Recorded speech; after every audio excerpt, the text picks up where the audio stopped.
let me welcome the members of the media to this press briefing of the Democratic Labour Party, and joined with my colleague Ronald Jones, who is the Member of Parliament for Christchurch East Central and the candidate of the Democratic Labour Party for Christchurch East Central. He's also, of course, the Minister of Education, Science and Technology and Innovation. I'm Stephen Ashley, the spokesman for the Democratic Labour Party's campaign.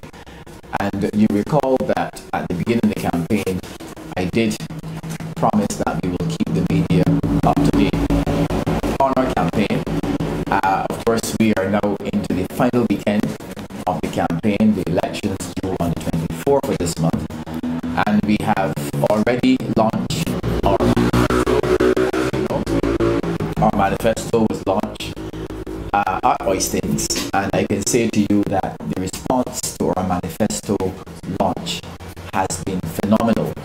All of our branches are registering a significant demand for our manifestos, and we are basically circulating that manifesto to the public. The public has been calling, and certainly on our canvases, persons are extremely excited to receive our manifestos. Our manifesto speaks to the journey of the Democratic Labour Party and projects, of course, to the future of the plans that we have put in place to strengthen and to continue to focus on the diversification and the further development and enhancement of Barbados. We're very pleased about our manifesto. The manifesto, as we have said, ought to be read along with the National Sustainable Recovery Plan. That plan, as you know, was arrived at as a result of significant consultation. It is a document which has been crafted as a result of consultations between the government and, of course, the social partners. So that particular document speaks to a number of critical things which are pointed to in the manifesto, but the details of the approach of the Democratic Labour Party government to the economic challenges that Barbados faces are in that Sustainable Recovery Plan. Issues such as the deficit, the foreign reserves, the whole question of efficiency, these are all topical issues that have been put before the public for discussion, and they are all part and parcel of that plan. We are also pleased in relation to how our campaign has been going. We have sought to run a campaign based on facts, based on putting the true state of our economy, what we have been doing over the past 10 years. And indeed, our approach has been to focus the attention of Barbadians on the recovery of our economy. Over the past 3 years, we've registered 3 consecutive years of economic growth, and that tells a story that we are emerging, or have indeed emerged, from a period of recession. We are now about to harness that recovery effort by ensuring that our economy can be diversified. You have heard the Minister of Finance and, of course, the Prime Minister address the question of the reserves, and our plan is very clearly crafted in terms of our approach, our immediate approach to fixing the reserves without incurring additional loans, which, of course, we believe will further impair our chances of a more speedy, sustained recovery.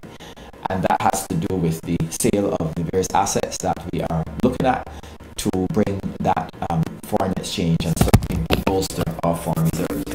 So I want to make the point that we have crafted a policy, a program of action based on achievable targets.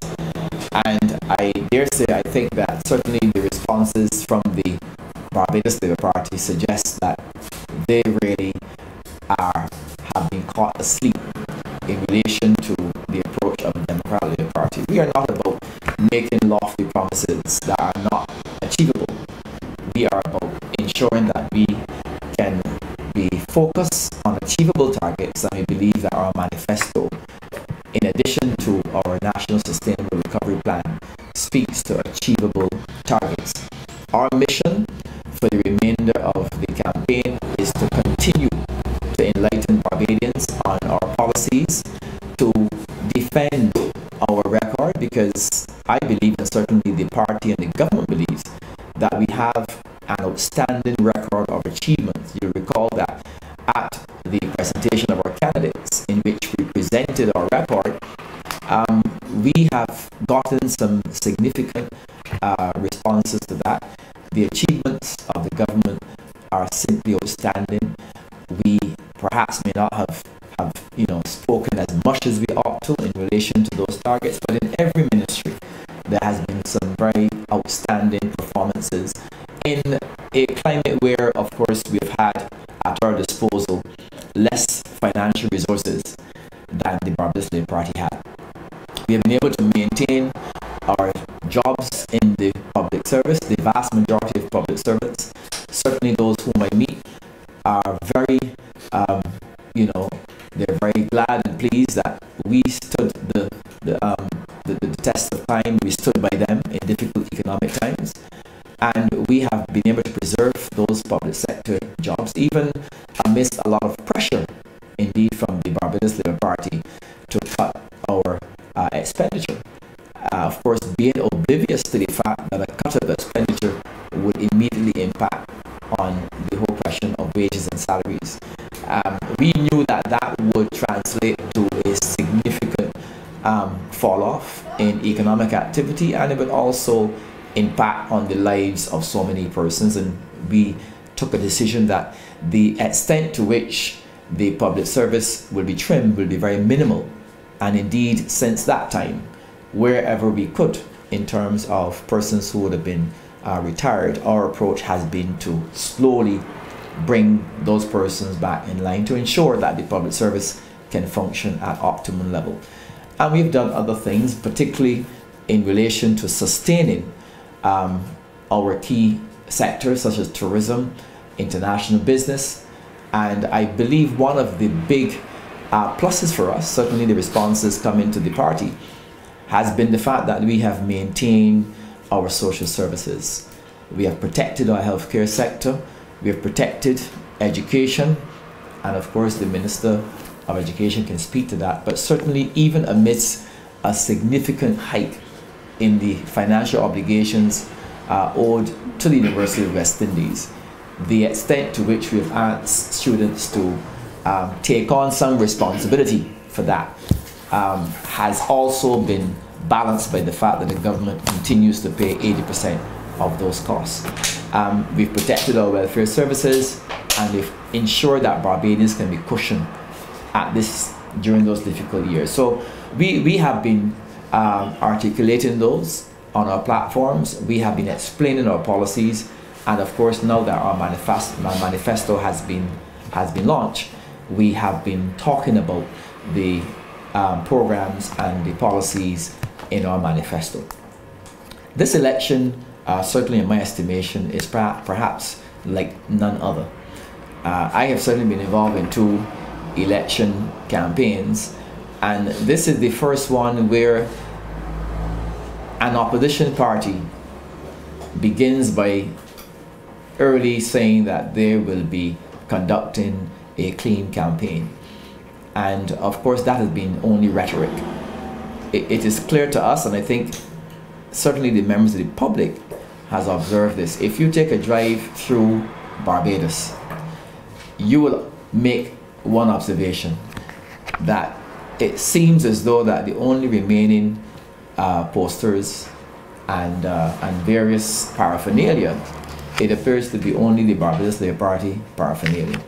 Now, we are not going to follow their lead in terms of, ensuring that our posters are removed. And we know, based on our intelligence, that persons have been paid to remove posters of the Democratic Labour Party. And interestingly enough, I've just only witnessed a particular video this morning in which persons wearing red shirts, who seemed obviously to be very partisan in terms of their approaches, are keen on destroying and using very strange practices to destroy Democratic Labour Party material. But I want to say that this is only symptomatic of the fact that the Barbados Labour Party is really on the run in this campaign. They started their campaign since 2008 relentlessly, because in fact they never really accepted the verdict of the people, which again is an indication of how the leadership in the Barbados Labour Party thinks. They never accepted that judgment, and from 2008 they have been on the election campaign. In fact, even before the date of the election was announced, the Barbados Labour Party was in and out of Parliament. They probably may have walked out of Parliament in excess of 40 or 50 times in their desire to push the envelope. And I want to appeal certainly to the supporters of the Democratic Labour Party to be steadfast, to be certainly very patient in relation to some of the acts of provocation, and to simply, if they are provoked, to report those acts of provocation to the Royal Barbados Police Force. This election, we have always had in Barbados peaceful elections. We've always had interesting but responsible areas in terms of where we actually differ in our perspective. But what I have observed in this election, we are seeing a very orchestrated kind of aggressive behavior, which is clearly being led by the Barbados Labour Party. And I believe the young people are being unwittingly involved in acts of aggression. And if that is not the case, then it's up to the leadership of the Barbados Labour Party to come out and say that that is not so, to denounce it. And I believe that they have been very quiet and silent on that. But every day we have had reports of acts of aggression by supporters of the Barbados Labour Party in red shirts. This is not about John Public. John Public has been coming to the meetings of both parties. They have been engaging in discussion, certainly myself and I know my colleague Ronald Jones. We have been out there in the trenches. We have been interacting with the public, and I can say to you that the response to the Democratic Labour Party has been very, very good. In my constituency, I can tell you that persons have received me warmly. Questions that they've had are being answered, and they are very receptive to the Democratic Labour Party. And based on the reports from our other candidates in this campaign, they are also getting very warm responses. And I believe that perhaps that may be the reason why we are seeing this kind of very orchestrated, and I say orchestrated, acts of aggression by persons wearing red shirts. And I believe it is up to the leadership of the Barbados Labour Party to distance themselves from those clearly orchestrated acts of aggression by people in red. If that is not the desired way in which we want to conduct this election, then the Barbados Labour Party leadership need to come up and say that. And they have not said that. Their silence has been golden, and on their platforms too. It appears as though that is the kind of conduct and behavior that they are spearheading in Barbados. The Democratic Labour Party will have none of it. We will continue to defend our record, and we will continue to canvass.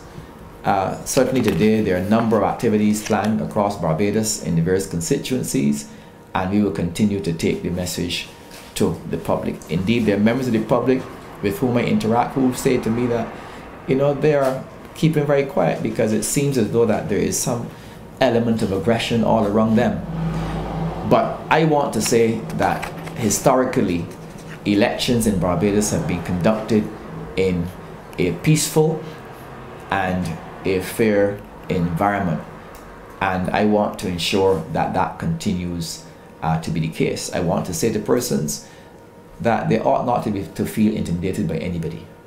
Everybody is entitled to have their opinion about whatever that opinion is, but we have to understand that we have to differ and differ in a respectful manner. And we have seen those areas in which, of course, those acts of aggression are clearly being orchestrated and planned. And we know, because we have information, that persons are being paid daily. As posters go up, there are persons who are being paid daily to take them down. And that has been a feature to some extent of prior elections, but this is the most blatant way. I think this election takes the cake. What I can say though is that we believe that our message is very clear. We also believe that the Democratic Labour Party, our message is getting across to the public, and it really has the Barbados Labour Party team in a quandary. I can only say to them that they will probably remain in more of a quandary as this election campaign continues and comes to a peak on the eve of the 23rd, because of course we have elections on the 24th. The other aspect of this campaign, of course, which has been very interesting, is the absolute silence of the Leader of the Opposition in relation to questions that were posed to the Leader of the Opposition by the Prime Minister, and also there were further questions raised by the Minister of Finance. Now, we have seen a press conference held by the father of the Leader of the Opposition, who has come to her, it seems to us that he has come to her defense in relation to the whole question which was raised about the waivers of various tax interests and so on, which he got the benefit of while Mayor Motley was a member of the cabinet. And all of that has been put out there because of the whole question of governance, the whole question of the appearance or likelihood of conflict of interest in relation to Mayor Motley being in the cabinet at the time that her father could gain the benefit of such a substantial tax write-off in relation to interest on income tax owed, at a time when no amnesty was announced. And we have made the point on our campaign platforms that the approach to these matters are usually, as a result, when you announce an amnesty which benefits all Barbadians. And the question that is raised, because why these questions are being raised on the platform, they're not being raised because we want to be malicious. They're being raised because the Barbados Labour Party has raised the question of good governance. They've raised the question over and over again of all kind of innuendos in relation to corruption and all these kind of things. And those fingers have been pointed at this government. And we are quite happy to entertain and to discuss these matters. What we believe though is that the public of Barbados should receive proper responses to these matters. And certainly the press conference which has been held by Mr. Motley does not suffice it. The questions were not put to Mr. Motley. The questions were put to the Leader of the Opposition, who is currently asking Barbadians to put her in the highest office in the land. And the question has to do with whether she had knowledge of this. She was a minister in the cabinet. Did she have knowledge of these tax write-offs? Did she in any way approve them? Did she in any way solicit the approval of them?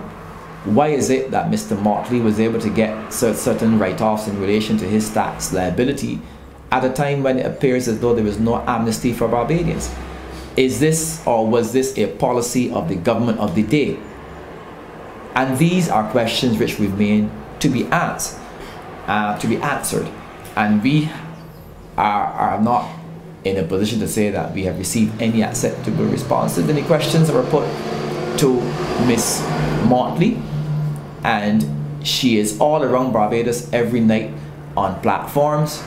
She is talking about all the things that the Barbados Labour Party wants to do, and she is talking about all the things that she believes the Democratic Labour Party, in her view, is not doing right. This is a central issue to governance, accountability, transparency. And the public of Barbados, particularly those persons who heard the revelations, who heard the questions posed by the Prime Minister. All the Prime Minister said is that this has happened. There was a judgment filed against Mr. Motley, and of course, as in the aftermath of that, certain write-offs were done. Mr. Motley himself indicated that he wrote a letter, well, not him, his advisor or somebody associated with him, a letter was written requesting these waivers, and that the permanent secretary, because in the press conference given by Mr. Motley and his attorneys, it was stated that the permanent secretary responded, and he also said that at no time was Ms. Motley the minister responsible. Now, Ms. Motley was in the cabinet at the time, a senior member of the cabinet, and therefore she has to tell Barbadians whether she had knowledge of this particular development or whether or not she had any involvement in it. Those questions remain very, very relevant.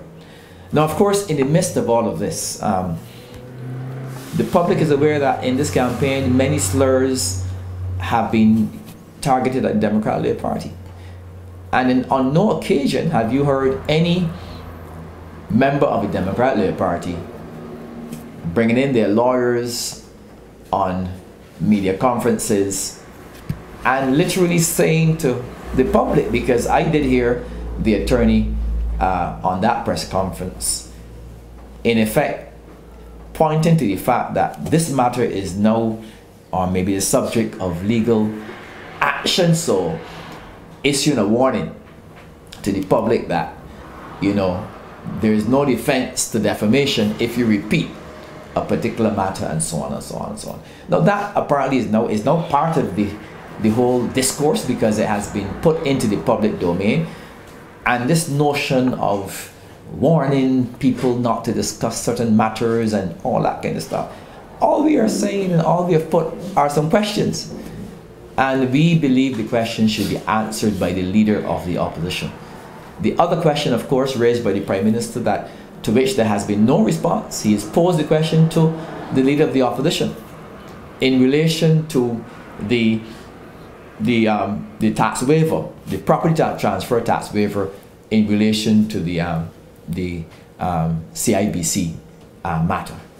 And he did raise the point that that particular tax waiver created a significant stir within the relevant government department, because people felt that why is it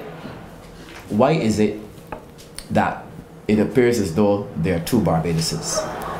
And the question has been put in relation to that tax waiver. I believe at the end of the day, the big issue is that the Treasury of Barbados has obviously been deprived of significant revenue. And in fact, I've made the point that in relation to some of the things that are needed in various constituencies, fixing roads, providing services, those millions of dollars could have been used and be available to fix some of the same challenges that the Barbados Labour Party has been talking about. So those are questions that we believe remain very relevant to this campaign. What I can say to the public and to those persons who have clearly, in a misguided way, launched this campaign of burning, you know, material of the Democratic Labour Party and putting it on social media, none of that will intimidate the Democratic Labour Party. None of that will in any way phase our candidates, and we will continue, and none of it obviously will phase the majority of Barbadians who are going to go to the polls on the 24th of this month.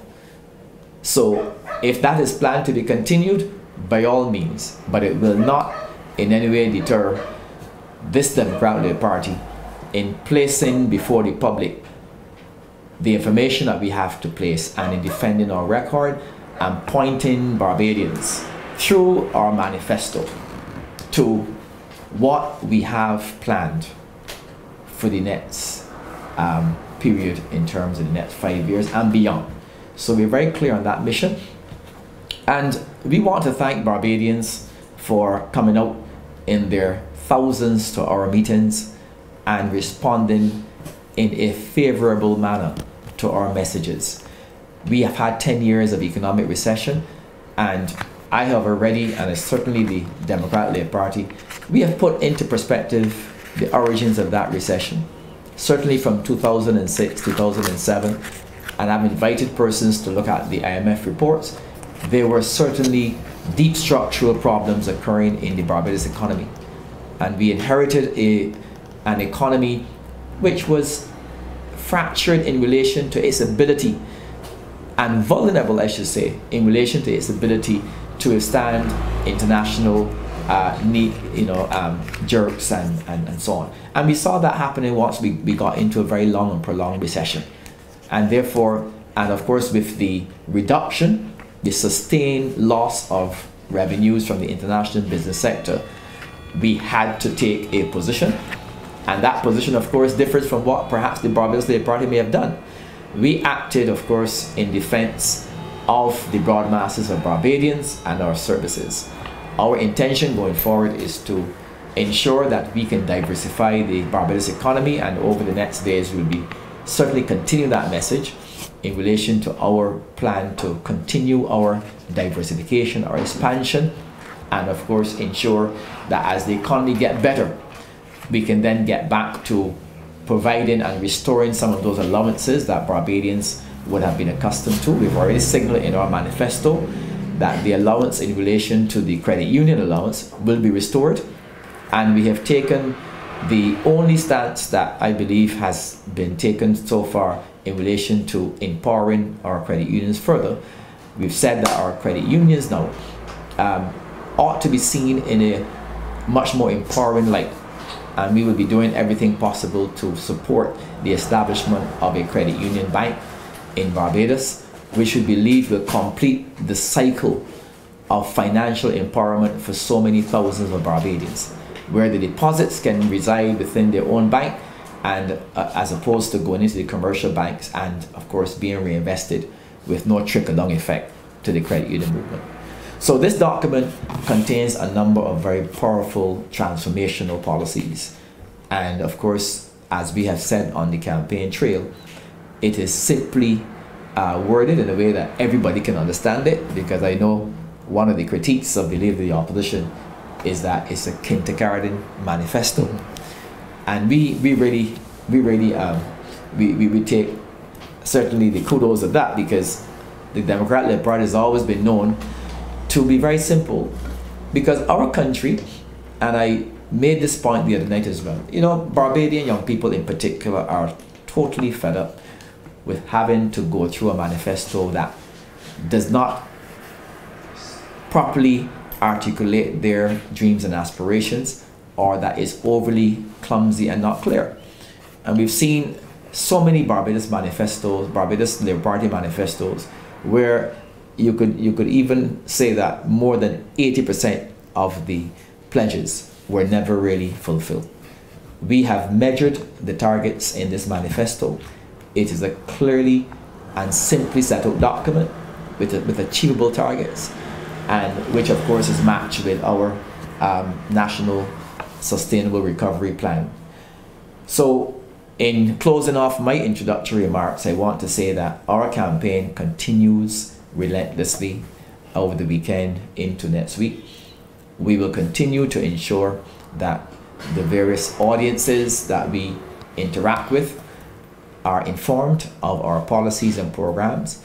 Our candidates are on the ground and they are doing their job. We are meeting and greeting Barbadians at their homes, in their workplaces, wherever they are.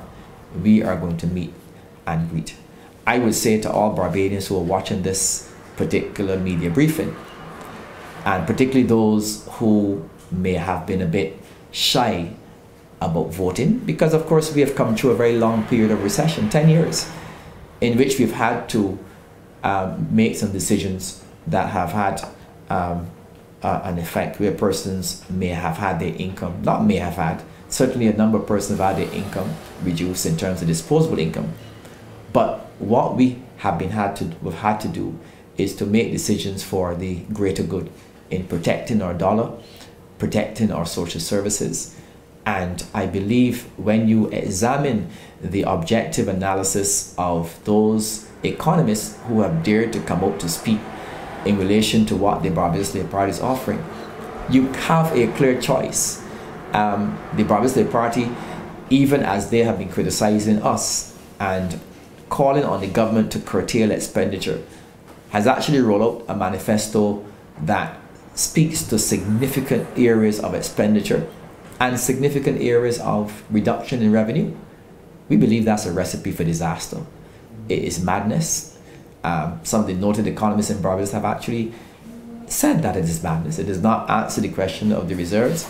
It does not answer the question of growing foreign exchange or diversifying the economy.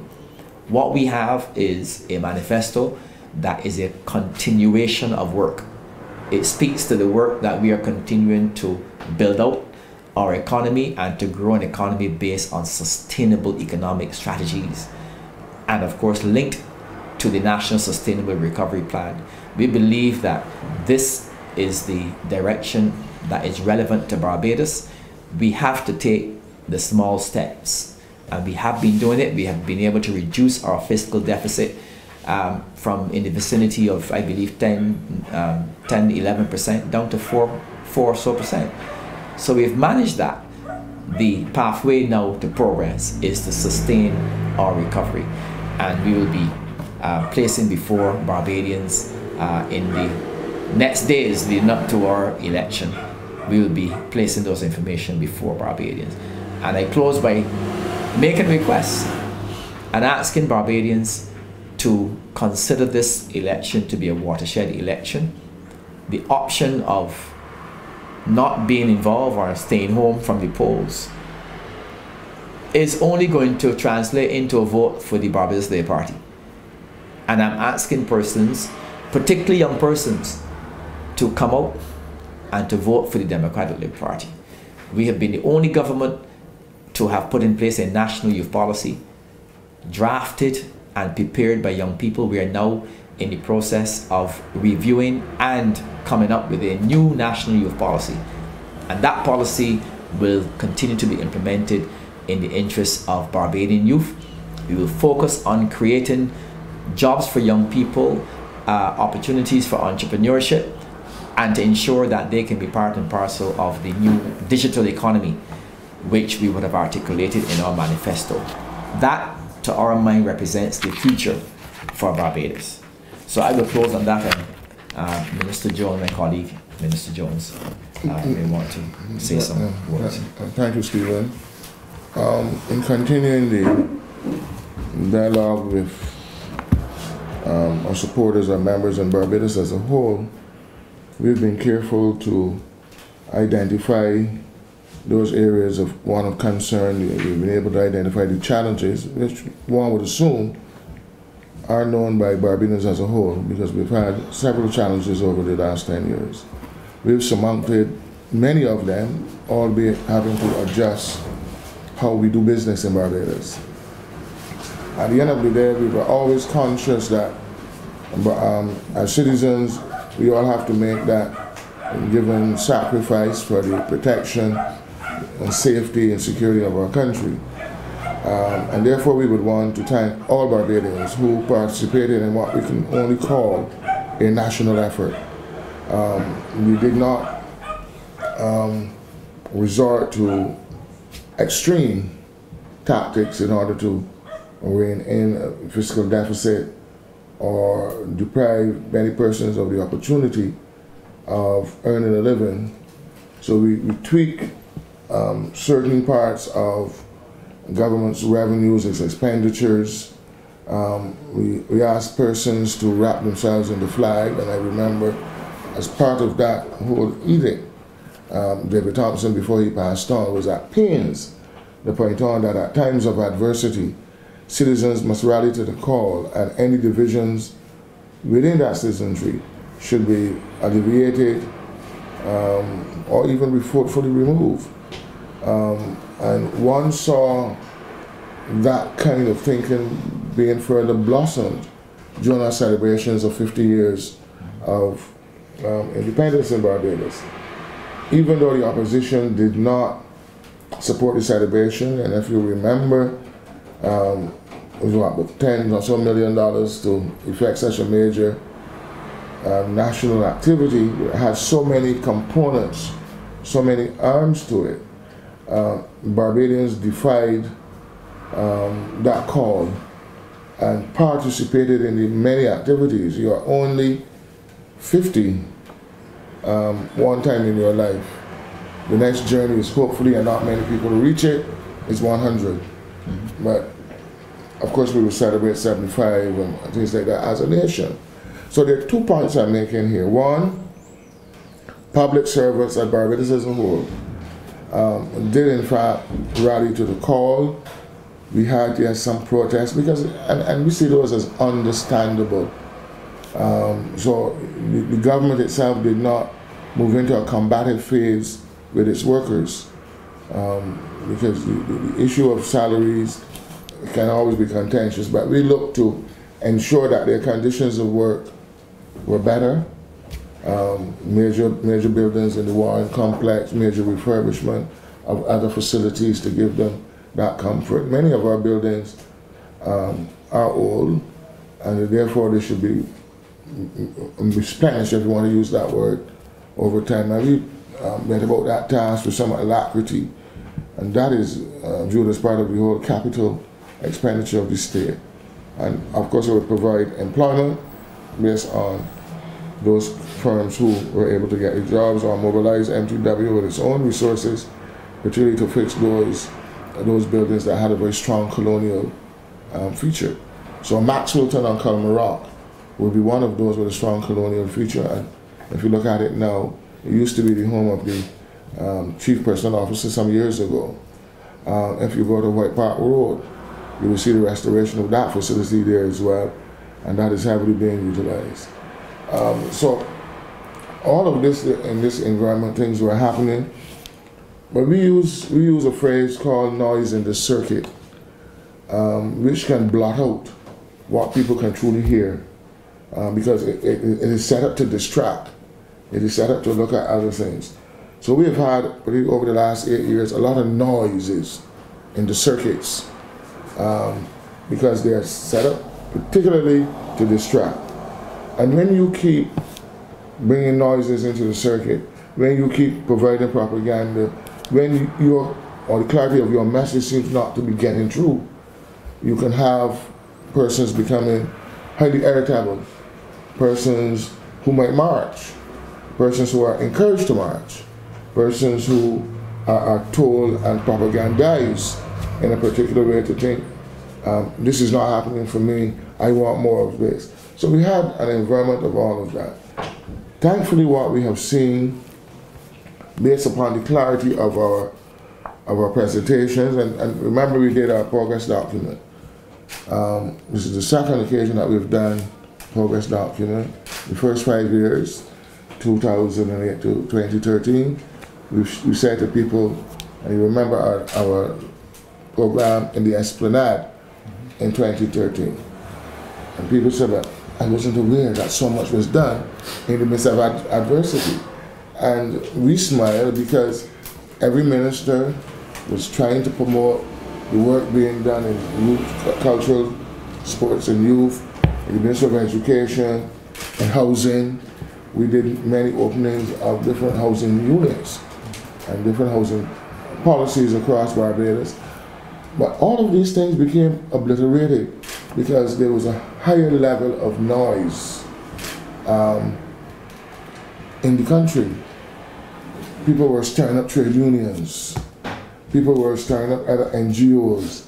They themselves were stirring themselves up to make sure that the ground was unstable for the government to function.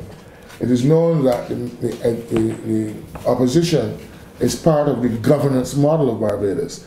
They might not be in government, but they're part of governance through their participation in the work of Parliament, the work of Senate. It's part of the governance system because they're supposed to keep government focused on delivering to the country, delivering to the state. I remember in the period 2003 to 2008, the opposition, as we were then, supported several initiatives and legislation because it's Barbados. We remember the legislation, terminal as it was, when Cricket World Cup was coming to Barbados.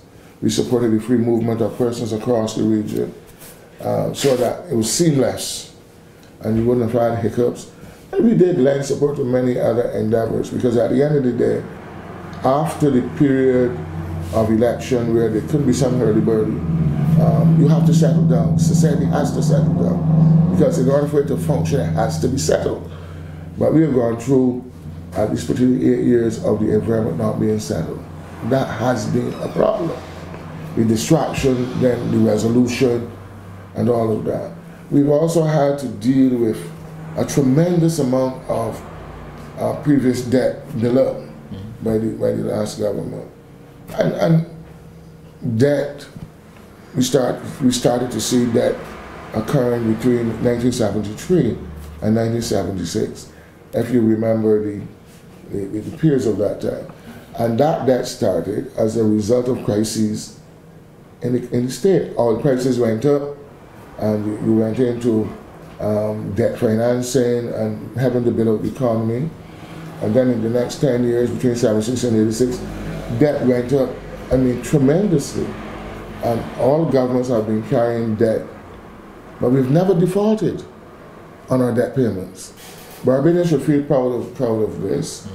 The debt now is significant. We pay between 1.3 and 1.5 billion dollars in debt a year. So debt is our number one payment, followed by salaries and wages. And we're talking about salaries and wages both in the direct public service and the quasi-governmental organizations. So you're talking about a salaries and wage bill of about $1.5 billion. So you have two large chunks, debt payments and salaries and wages. Now nobody says to us, don't pay your debts, because the impact of not paying your debt is horrendous. So we have to do that. Secondly, there'll be persons who will say, cut salaries and wages. In order to do that, since you can't reduce based on legislation and the adjustment in the Constitution, going back to 94, 95, so you're left with a monumental option that we really could not deal with, even though a little later, based upon the magnitude of the decline in revenue, we had to say we were going to release 3,000 persons from the public sector, and ended up only releasing about 1,562, because the more and more you release, you realize that there wasn't anything you could do. You couldn't cut more, so entrenching the system, important to the system, so you then had to cut around the edges. But there was one philosophy which was very adequately stated by the Prime Minister, and which simply said, these persons are now relieved, they will be given what belongs to them in the form of gratuities and pensions, unemployment benefits, and we even adjusted it to move from, I think, 16 weeks to 40 weeks to alleviate some of the stresses. But part of that philosophy was, as vacancies now occur, you gradually feed those people, those individuals, back into the system. And a significant number of persons were fed back into the system as persons retired from the system. All of these were measures that a caring and conscious government.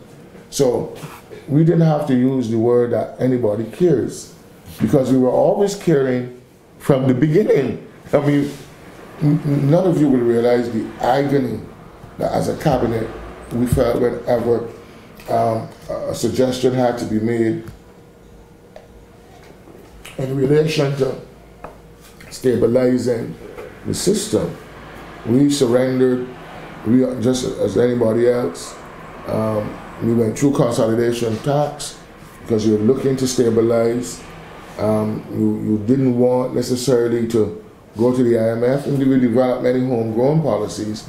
Some worked and some didn't work because we are caught up within the human experience, and that was our reality.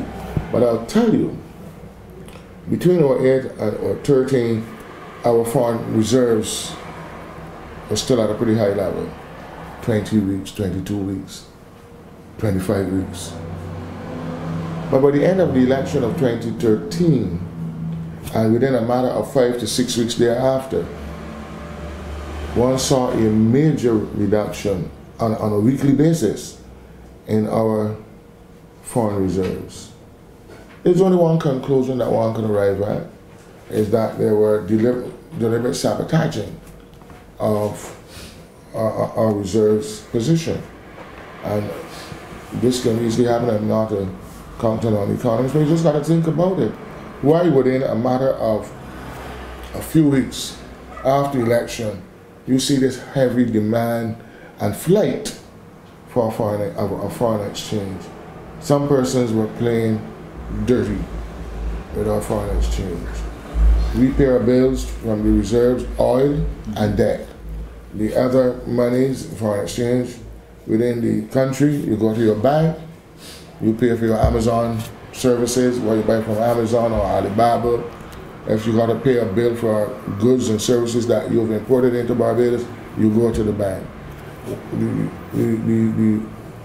If the banks can't meet it, then you touch the foreign reserves. So there were deliberate attempts by conspirators against the nation. People will scoff, but it is true. But we have been able to survive. We have been able to see, I've seen a reduction in our reserves, but we're all working to ensure that those reserves go back up to acceptable levels. We say 12 weeks, we see that as an important milestone to reach, and then even further go past that. Well, earlier Stephen spoke to the whole disposal of certain assets, so that your foreign reserves, the reserves, can go back up in the central bank. The terminal, the oil terminal, which stores our fuels, that was to be sold, but that went through the hiccups. Rubis and Sol, FTC. And then the actions of the FTC in relation to that matter.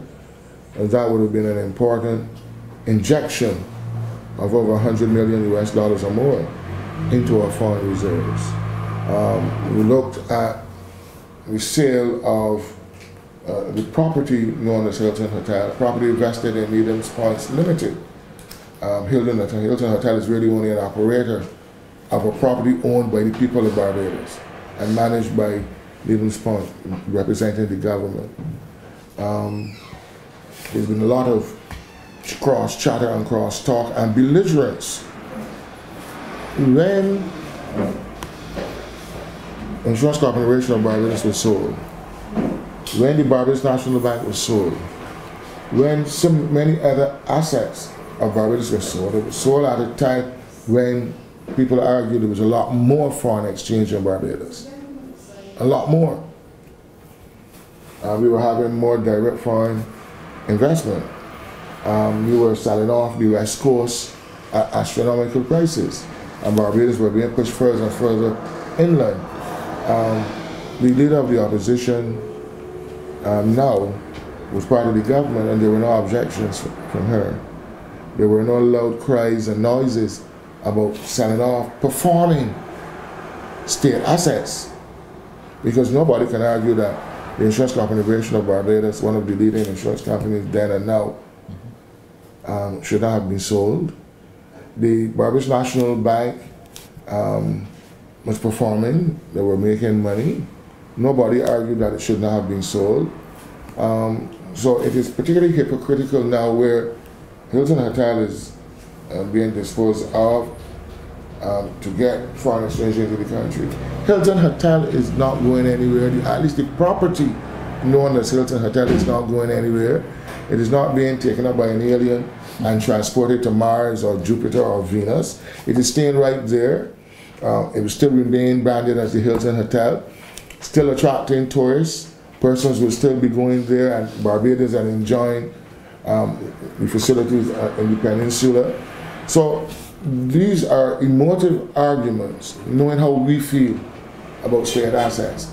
But an asset is only sensible in the context of what you can get for it or how it can be used. In the 1990s, the government of the day sold off Haywood's, which was a hotel in the north. It was purchased and it performed brilliantly under its brand name owned by the At that time, it was Barbados Shipping and Trading. Ammon, the Ammon property. That's a brand that still has some currencies and which the state will still utilize in the future as a brand. We had to sell off our shares in BET and Bartel, and that they have gone through changes even now. The property was owned by, I believe, Fortress Caribbean, and now sold to the American University of Barbados, and is being gradually converted into a full medical school, into a full medical campus. So there is this process of reinventing different institutions, different organizations, and that is an experience of life. But again, the emotive argument, they're selling it off for A, B, and C without understanding the process of arriving at what the kind of cost you're asking for. But we respect the rights of citizens to join any bandwagon that is created, and the Barbados Labour Party over several years during this regime, during this government, has been cherry-picking those things to go into a populist argument or into a populist statement. We care, they don't care, these are the facts, alternative as there are. And any Barbadian would know how alternative facts operate. Donald Trump and his organization use them well. And particularly now where persons don't read thoroughly every word in the newspaper or any word in any book or publication, where they go for short bites, where social media is very present, because you look for small bites, you look for comments. And the persuasive ability of social media eclipses that of normal or traditional media. And because you get small bitefuls coming at you constantly, pressuring you, creating dilemma of your mind, or in your mind, and therefore you settle for what you think you're comfortable with. And therefore responding to that, it would have to be, or is in fact, distracting. But sometimes we're able to respond. It operates in the dark of the night, it operates in the light of the day, 24/7, 365, bombarded. And even if you check now what is happening on social media, it is being very well mastered by a paid cohort of Barbados Labour Party supporters. Even when we stream, they are the first to be on being critical. Nothing has yet been said, but they are on selling their propaganda. It is practice. It is barred strictly out of the agenda or the team sheet of the Republicans in the United States of America. So Donald Trump, as he said, could shoot down what street is it? 21st Street? Wall Street. Wall Street. And people will still love him. So the leader of the opposition can do whatever it is she does, and people will still love her because the capture of the mind is real. Thankfully, we have been able to raise the consciousness of many and many Barbadians. So that's why you have been seeing these large crowds at our major meetings. On Thursday night, phenomenal turnout, because people are getting now the clarifications that are necessary, clarifications that are real. When Ms. Motley paraded in her dramatic way, searching her large bag for documents, saying, no, it's not that, no, it's not that. Oh, dramatic, theater at its worst. It was not theater at its best. And pulled out what was purported to be the manifesto of the Democratic Labour Party. And went in, we became conscious of where did that come from? Because not even as yet any branches or any ministers or whatever were given a copy of that. What we were doing as we worked on our manifesto was simply accepting contributions the way we do it in the party from different party members of the cabinet and supporters of the party, and going through it. And this was only handled by 5 or 6 persons. Unfortunately, we made an error because we were moving it digitally from person to person and making adjustments, making suggestions before it was put into the creative programs to reach and to look like this.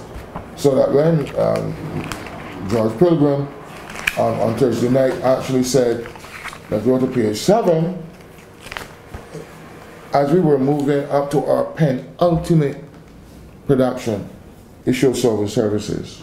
That's what was there, not preservation, because we had to adjust and tweak some pages, but that's what they had.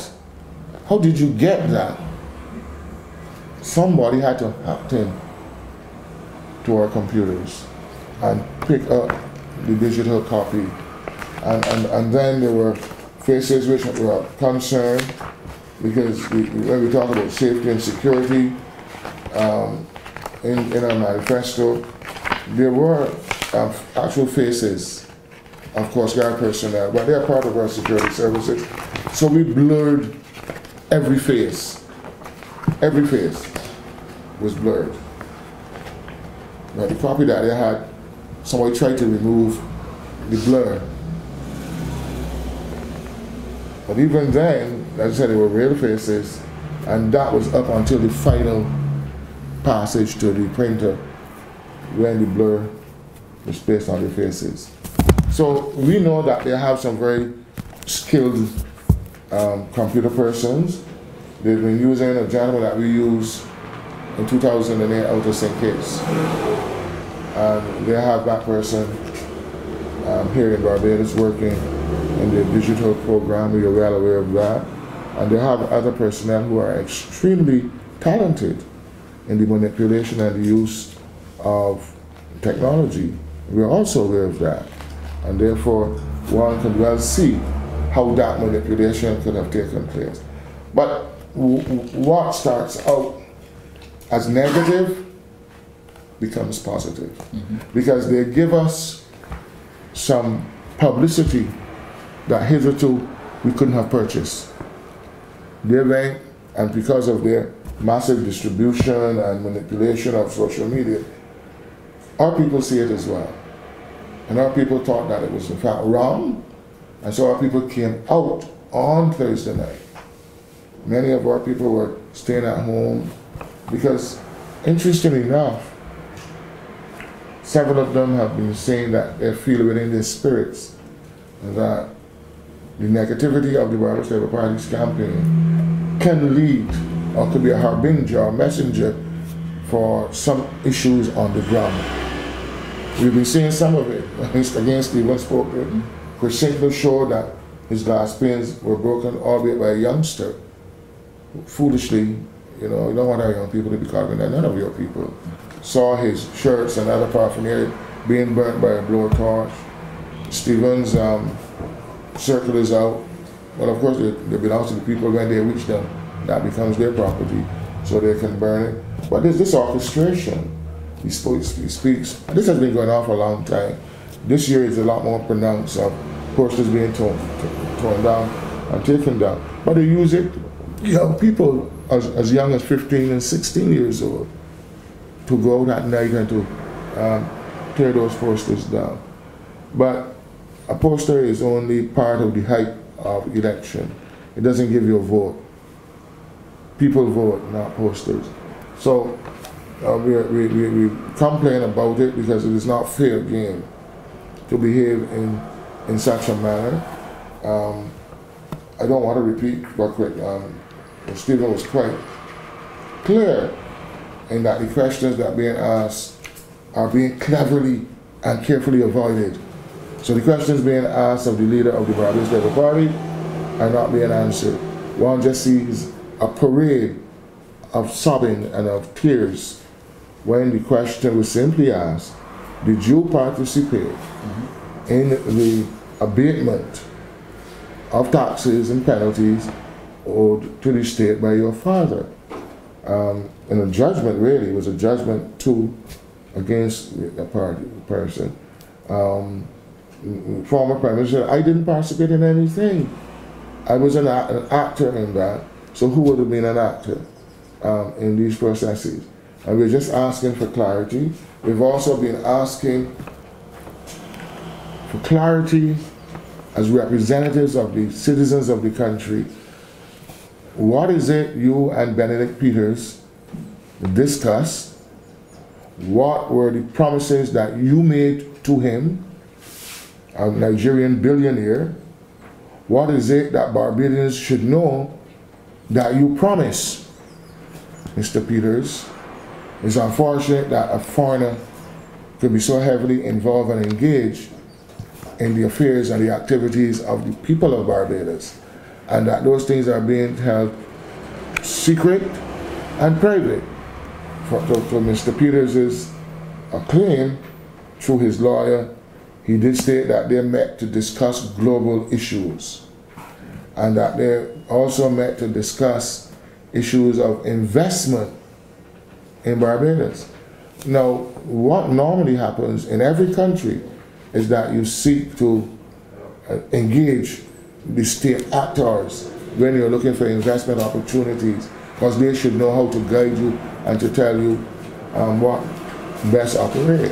Only about a week and a half ago, the Prime Minister met some investors who were not only looking at medical tourism, medical school functioning and operation, the development of hospital, the development of real estate. And he was able to guide them and to tell them where they should go to meet the appropriate personnel, from town planning to Invest Barbados to the Industrial Development Corporation to our corporate registry, how to go online and to see where we have used e-governance and e-government strategies to help facilitate that. He didn't say go to the leader of the opposition. The leader of the opposition is a functionary of governance. But in our mind, where Barbados is being sold out, or an attempt is being made to sell out Barbados, the citizens should know, given an opportunity to react and to respond. So our campaign is going well. The base has risen quite substantially, so the yellow tide is rising, and it will rise even more up and past election day.